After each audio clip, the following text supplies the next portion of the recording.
What'll happen after 2 weeks of seed retention?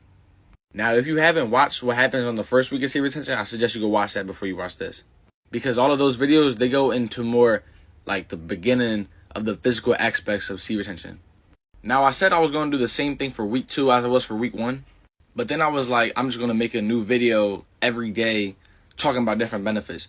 Because in seed retention, it is a timeline. There is a timeline, like when things start to happen. But it's not a dead set timeline.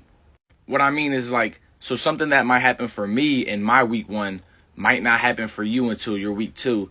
But something that happens for you the first 3-4 days that you do it might not work for me or might not happen to me until I be on seed retention for like 2 weeks.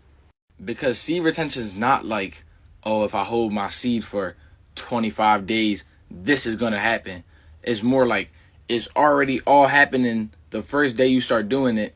The first day you hold your seed, it's all happening. And then as you continue to hold your seed, it keeps going up. It keeps getting stronger, more powerful. And when you're on this journey, you don't really necessarily want to aim for a day to go to. It's good to have goals like, oh, I want to go 3 months. I want to go a year. But once you make that your main priority, like, oh, I'm going to get to 3 months and then I'm going to release again. That's not what you want to do. Like, if you start eating healthy, right, and you stop eating junk food, you stop eating fast food and meat and all that, and you start eating veggies and fruits, you're not going to set a time date on it. You're not going to be like, I'm going to eat these for 30 days unless you're like going on a fruit fast or something. But usually you don't want to be like, I'm going to eat greens and veggies for 30 days and then I'm going to go right back to the same habits that I was just doing.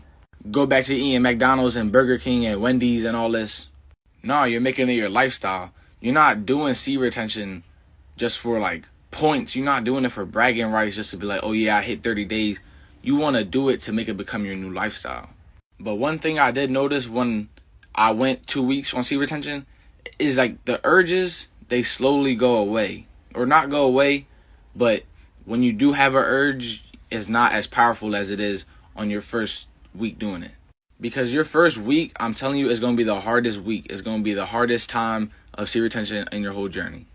Because you have to break those habits. You've only stopped releasing for a week.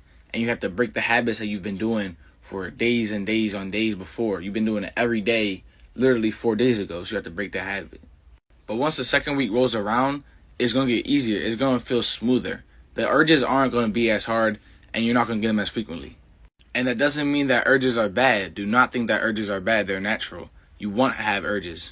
But I'm running out of time on this video. I'm going to make a part 2 after this. So go type into that. Peace to the guys and goddesses of Pentecost.